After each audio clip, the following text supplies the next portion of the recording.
Samu Omorodion is all but done to Chelsea Football Club. Unfortunately, as is the departure of Conor Gallagher to Atletico Madrid. And there are plenty more movements to come in this transfer window. So in this video, what I thought I would do is get the big dog in so that we can discuss the ongoing, incoming and outgoing Chelsea transfers. You said that it was the best transfer window that we've had at Chelsea Football Club this summer.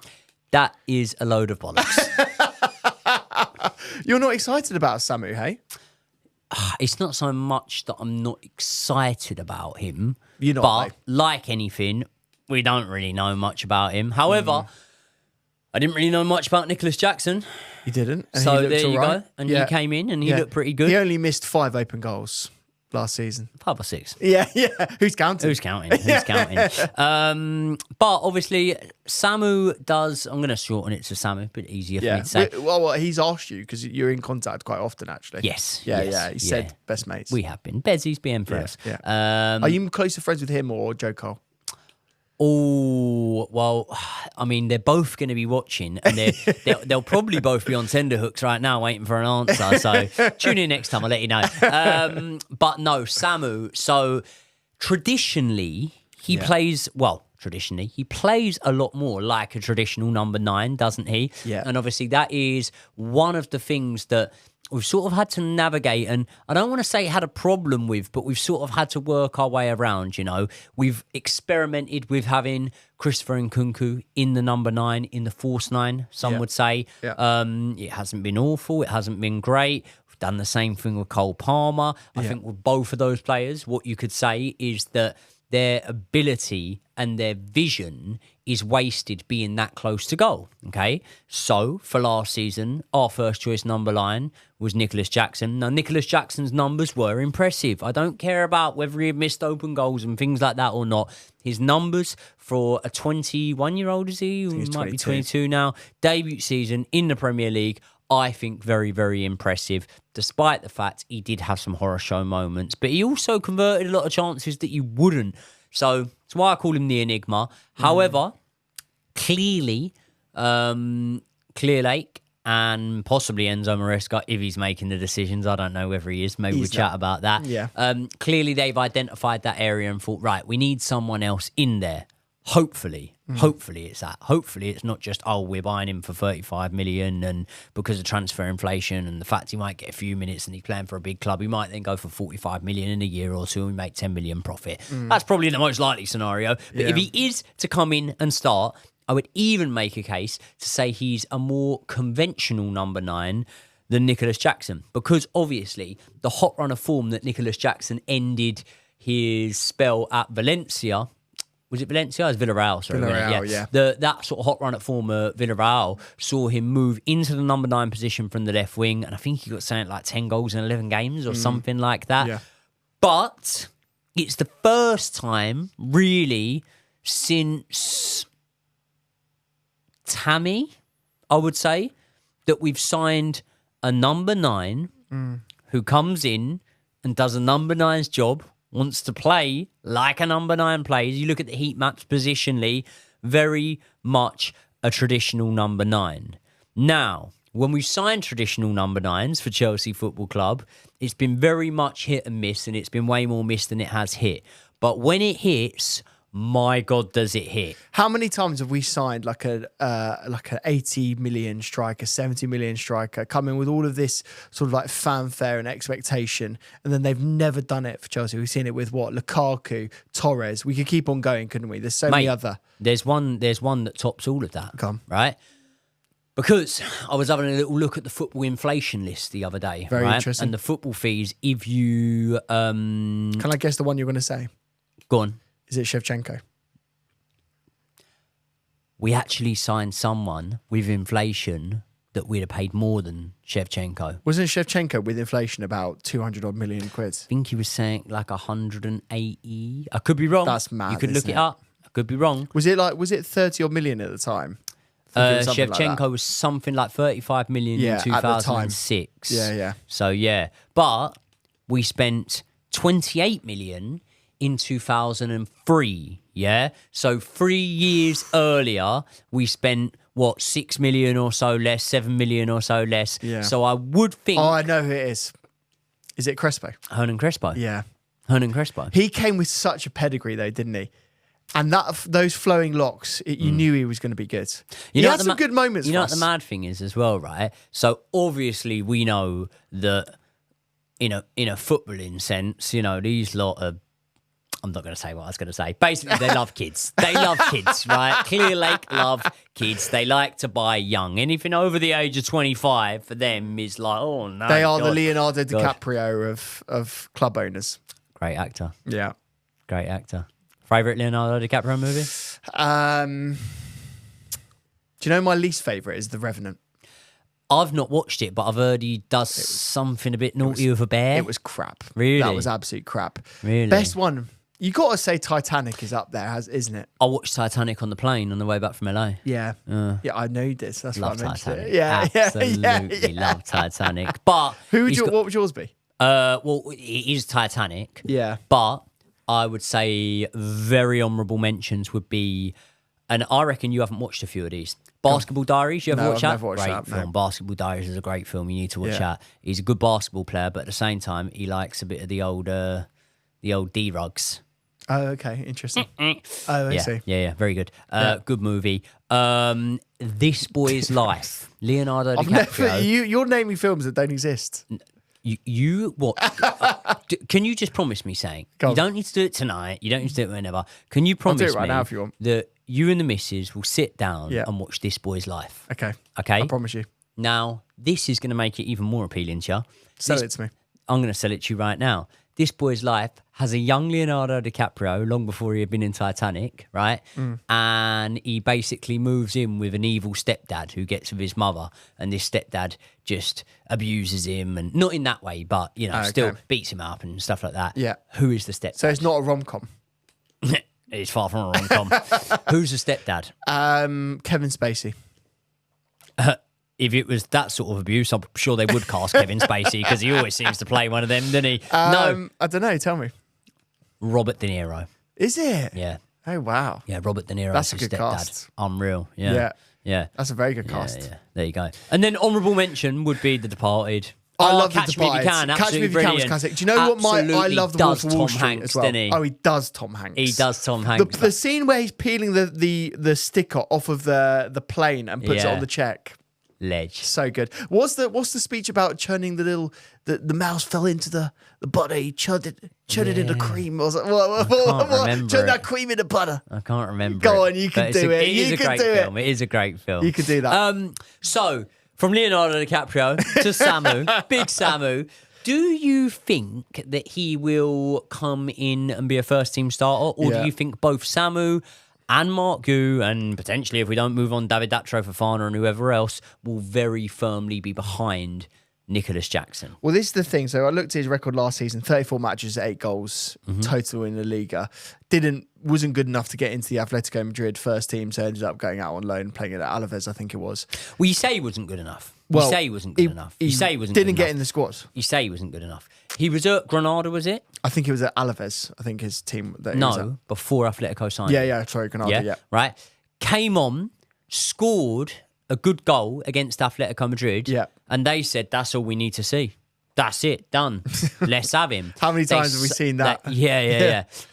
And we've done it quite a few times, haven't we? Yeah. Basel, Salah. I tell you what, the most famous example, Kevin De Bruyne, Genk, when we played them in the group stage of the Champions League. But I tell you what the most famous example of that is. Yeah. Sporting Lisbon against Man United. Cristiano Ronaldo. But anyway, he scored a goal against Atletico Madrid. Then they signed him. They shipped him straight out on loan. Yeah. So it's not like he was like playing shit there and they thought whatever. They shipped him straight out on loan.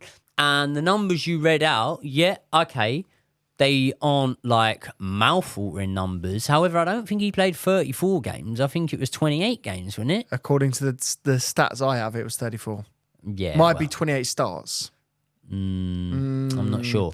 Either way, I think that the fact that what is he? Is he Spanish?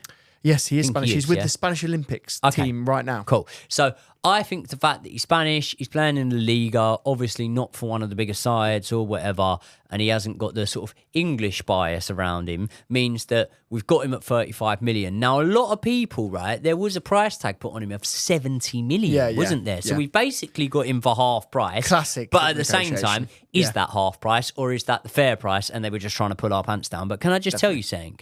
At the age he's at, he's just turned 20. Yeah. Just turned 20. So I'm thinking Premier League, who's there like a little bit like that, whatever. So I thought, let me compare his stats to that of... Rasmus Højlund, No. 20-year-old striker.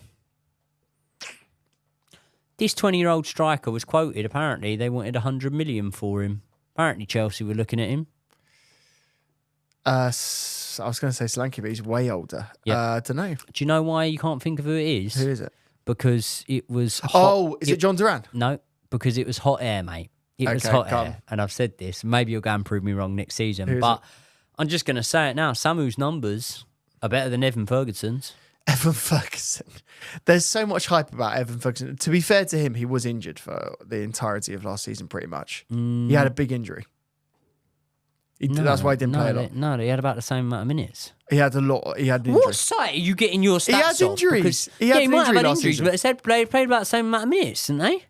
I'm not sure. I think Evan played less. Right. I don't know. I haven't got the data in front of me. Okay.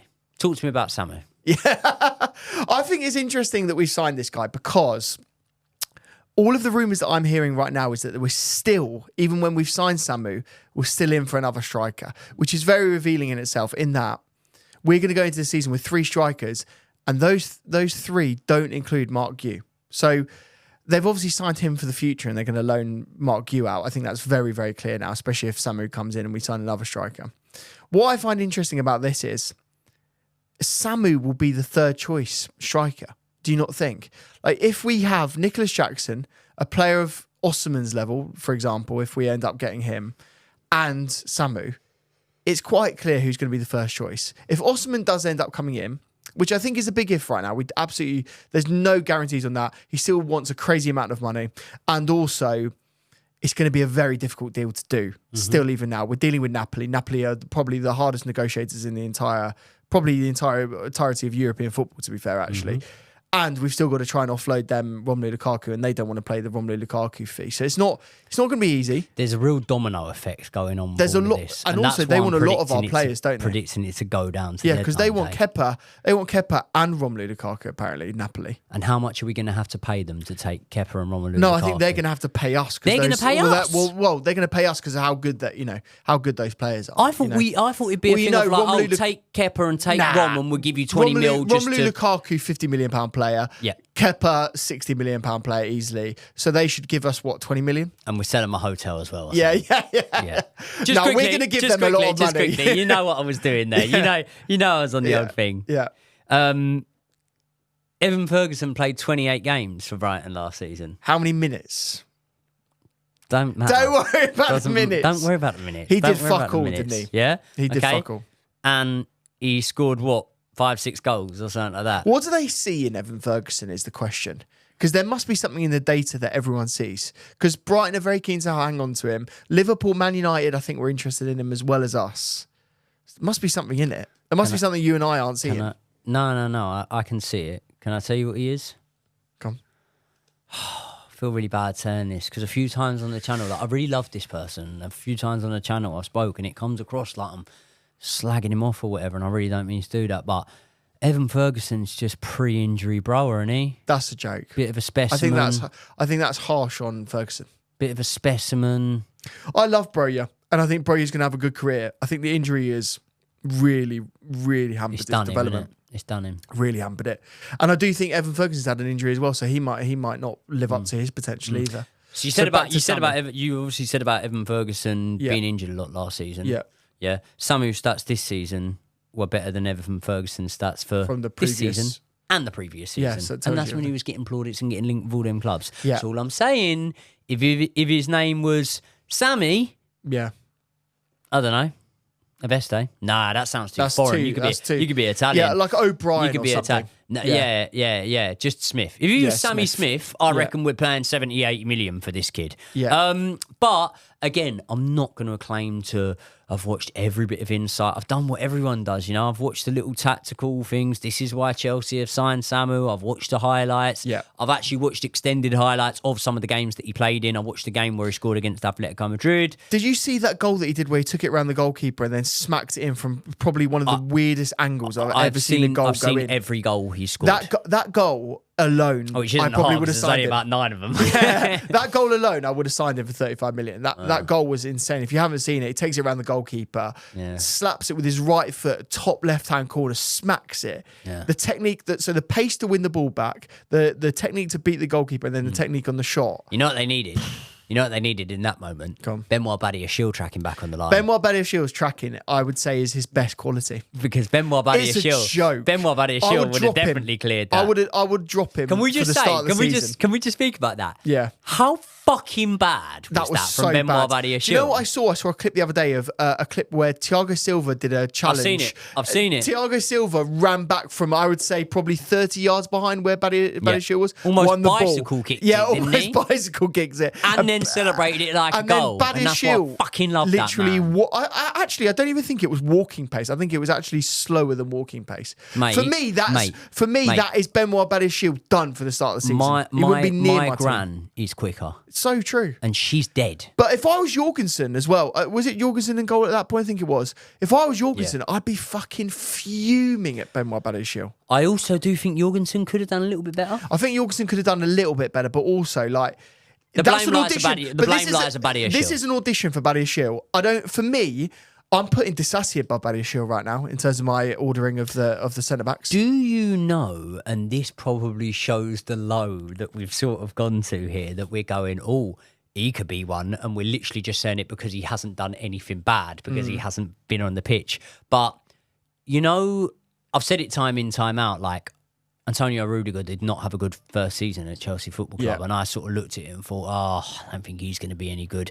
And now look at him. And not just now look at him, now he's playing for Madrid. Look at him for Chelsea. Look at what he became, you know. Rudiger was unreal. Do you remember that screamer he scored against Brentford, even though we lost 4-1? I was at that match. But either way, what I'm saying is second season came really good. Happens with a lot of players. Axel Disasi, I am not ready to write off. No, I'm not ready to write him off. I do think that because people will get in the comments now and they'll rightly remember that I've said, you spent 45 million on Axel Disasi. I don't think he's worth it. I don't think he's worth 45 million. But that's in comparison to the Trev situation, isn't it? Exactly. Yeah. That doesn't mean I'm ready to write him off, okay? Yeah. So let's just sort of rate it here. Samu. Striking options. Yeah. Okay. Let's say we don't bring in an Osimhen. Yeah. Nicholas Jackson first. Yeah, if we don't bring in Osimhen, yes. Samu second. Samu second, Gu third, because he won't be at the club. Okay. And then you've got Dacho Fofana, who will be out on loan or sold somewhere. And then you still have Romelu.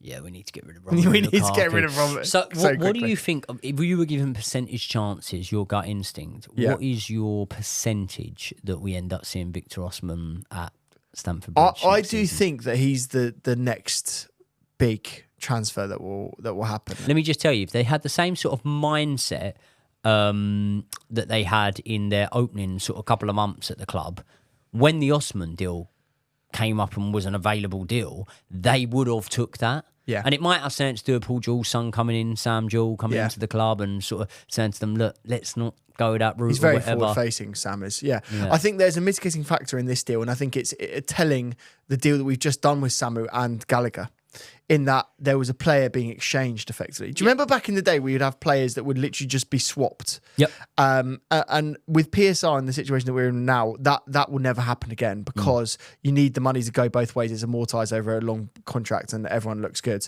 So for me, I'm looking at this deal potentially with Napoli.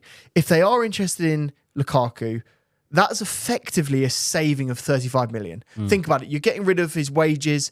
You're getting that transfer fee if they do pay 35, which is a big if, because they're saying they don't want to pay that kind of money. Then they're also interested in Kepa. They're also interested in Casadei. So whether it's Kepa or Casadei, there's going to be a significant discount on the fee for what would be Victor Osimhen. I think what they're doing at the moment is they're discussing how much we're actually going to pay for him, the actual amount of money. The rumours that I've heard with Napoli is it started at 120 million, it's gone down to 100, and we're gonna try and get money off of that. If we can get him for, let's say, 80 to 90 million quid, and we bring in 35 for Lukaku, and let's say 10 to 20. Let's say 10, to be fair, for Kepa. Then you've bought a starting number 9 for what, like 40, 50 million quid. Yeah, that's pretty good. And that's where the difference is. So if you're asking me the question, are Clearlake going to go out and sign someone for 100 million, like just like an Enzo kind of deal? I don't think that will happen too often from now on.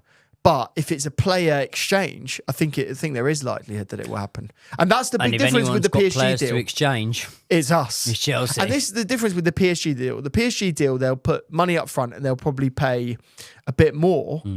But Napoli then got to replace Victor Osimhen, which is not easy. Whereas we all know that Conte wants to have that reunite moment with Lukaku. Yeah. The reunion with him. And so I think Conte sat there in the boardroom right now and going, we need to get rid of Osimhen. You need to get me Lukaku to do a deal. And I think they're working on that now. So I honestly, if you're going back to your original question, percentage chance, I honestly think it's like 70% chance now that it happens, to be fair. And if in that scenario, it's Osimhen 1, Jackson 2, Omorodion 3. But then also I do think, and we have to discuss it very quickly, I think that Jackson can end up playing on the left. I think Jackson's suited to the left wing, to be honest. We only actually saw him there play one game against Luton last season when they started Brower through the middle, Jackson on the left. Yeah. He looked pretty good there. Obviously, he spent most of his youth career playing on the left and broke into the Villarreal team on the left. I think if he hadn't have had that ankle sprain in pre-season, we definitely would have seen Maresca experiment with having him over there. So let's see. Let's stick a pin in that one. See, I'd be very up for Osimhen coming in, but who knows? Who knows? Just quickly, before we cap it off, shall we send our condolences to Conor Gallagher? Yeah. This is almost like a send-off, isn't it? This is almost like an RIP moment. Best Conor Gallagher moment for you? Was it the Palace goal last season? It wasn't last season, it was season before. Season before. Yeah. That was an unbelievable goal. 2-1. And I love that he celebrated that as well, by the way. Because he didn't need to celebrate that. I had some good times in Palace. That's up there for me. Would you? Is there any others that stick out for you? Yeah. This is a tale of what Conor Gallagher is like as a player and what we endear ourselves to as Chelsea fans, right? Because I've never seen it before. Conor Gallagher, right, made a last-ditch challenge against Leicester City. It was the year they went down, right? And he come into the team, and I was at the bridge, right? We ended up winning the game 2-1. But Leicester would have equalised, and it was going to happen, yeah? And it was one of them ones where it's like, do you take it for the team? Do you take it for the team? And you know what, Conor Gallagher, he don't need no second questions. Yeah. So he took it for the team. He got red carded. Yeah. Yeah. Yeah. Got to walk off the pitch. What happens? Standing ovation. Standing ovation. I love that. When was the last time you saw a standing ovation for a straight red? For a straight red? You know what I mean? I think it might have been a second. I mean, it might have been a second yellow or whatever. Yeah. But either way, that's what I'm saying. Like, and that is why we have that. Like, yeah, of course, he's come from the academy and whatever. But this is why I'm so gutted. Yeah. That Conor Gallagher's going, and I'm going to be even more gutted when Trevoh Chalobah goes. Yeah. Right, and we'll briefly touch on this. Yeah. But I'm so gutted because it's like I speak the whole thing of understanding the club, and they understand the club, and they were here when the club was successful, so it's sort of, you know, they know what it's like to win with Chelsea and whatnot, and I understand all of this, but also it's from my point of view, like me understanding the player. If you say to me right now, like, oh, what player do you think like you would know, like, you know, you feel like you know him, sort of thing, it's like Gallagher, Reece, Chalobah. Yeah. You know what I mean? Yeah. Tammy when he was We don't have that many of them now. Ruben. Like, we have those players where we're like, okay, we feel like we know you. Do you know what I mean? And it's like, sometimes certain players get interviewed that haven't been interviewed before, and I'm like, fucking hell, is that what they sound like? Yeah. Like, I don't even know what their voices sound like. So it's that affiliation as well as anything that I'm going to miss. And I also think he would have sort of fitted in an Enzo Maresca system, but where do you think he would have played, Conor Gallagher, in this system? I think he would have played as one of the free eights, and I think he would have been. I think he would have been really good there. Look, let me just say one thing on Conor Gallagher. I need to give a testament to him. I think the last touch that Conor Gallagher will ever do in a Chelsea shirt was in that Bournemouth game last season. He stops a clear goal. It was absolutely going in. If we draw that game, the momentum goes from the end of the season. We look absolutely porous and awful, and I think the key thing that I miss with Conor, and you said it in terms of him coming through the academy, but he was a Chelsea fan. And this is the hardest thing with losing people that would sort of bleed blue for the club, not just came through the academy, but actually supported the club. And I think as much as this is good business and he only had 1 year left on his contract, like you, I think this is almost like a turning point for us. We've seen this happen before, but this feels like a real, kick in the teeth now. And I do think if we keep losing that heart of the club, it's only going to go one way. We really are going to go downhill. And that's why there is so much anger at the board right now for allowing something like this to happen. The only counter to that is he good enough to be playing in the Champions League and winning titles for Chelsea? Well, this is the thing, right? Firstly, you got to say, is he good enough to be playing Champions League and winning titles for Chelsea? That is almost a mythical question, isn't it? Yeah, because you never we're not know. in the Champions League and we're not winning titles, so there's that. But there's a question mark over whether he would be a first-team starter. I think that's legit. I don't think, people give me the old, you're just, overly sentimental and whatnot. I'm being honest. I think there's a question mark over whether he would. He'd get some minutes. He'd get a lot of minutes, and He would never be probably injured. once he starts to get minutes, probably then it'd be very hard to force him out of the team. Yeah. But if he was fit and available, if he had come on pre-season, does he start the first game against Manchester City under Enzo Maresca? I'm not too sure. Is he worse than Dewsbury Hall? No. That's the ultimate question. No. So we just signed No. Dewsbury Hall for 35 million. Why would you not just give him a contract? You've compared the two players. I don't really compare Conor Gallagher Why? and Dewsbury. Why? Because I've watched them both play and I don't think they play anything similar. What's the big differences in your mind? I don't think Dewsbury Hall is as defensively responsible as Conor Gallagher. I don't think he's as willing as Conor Gallagher defensively in terms of literally, I will stick my body on the line. Yeah. I will literally 2 foot someone in a pre-season friendly. Do you know what I mean? Like, whatever. But then also, I think that the vision, the passing ability and the creativity from Dewsbury Hall and probably the goal scoring ability, I think slightly surpasses Conor Gallagher. I'm not saying he's levels and levels above, but it slightly surpasses What did Conor him. get last year in terms of total goals and assists? Well, it was funny, right? Because Conor Gallagher got to about, I think he got about 8? I think he got about 7 or 8 assists, and then I think he scored about 5 goals or something like that. I don't know, I could be wrong. But it was funny because Conor Gallagher did not score a goal until like match week 28 or something like that. It took a while. And then he started getting a few towards the end, didn't he? So obviously he scored the one against Man United. Great place shot. Like, it needs to be right in the corner to beat an Arna, doesn't it? Do you know what I mean? Yeah, oh God, wonder goalkeeper. Probably the best in the league. Do you remember that goal? Yes, I do. He just drilled it low, do. straight at Yeah, I do. an Arna, and just He's a joke. didn't get down He's to a it. joke. But he also scored a good goal against Villa. Do you remember that one? Yeah. It's a great goal. Yeah. So he got the numbers up later on, but either way, man, just really disappointing. And if we ever do meet Atletico Madrid in the Champions League, in maybe the Europa League next year, Conference League, wherever we meet them, Conor Gallagher will always get a standing ovation from me, from you. They've got a fucking good team, by the way, Atletico Madrid. Just signed Julian Alvarez, got Conor coming in as well to that wonderful squad. I'm worried about it. If I was in the Champions League with Atletico, I'd be concerned, to be fair.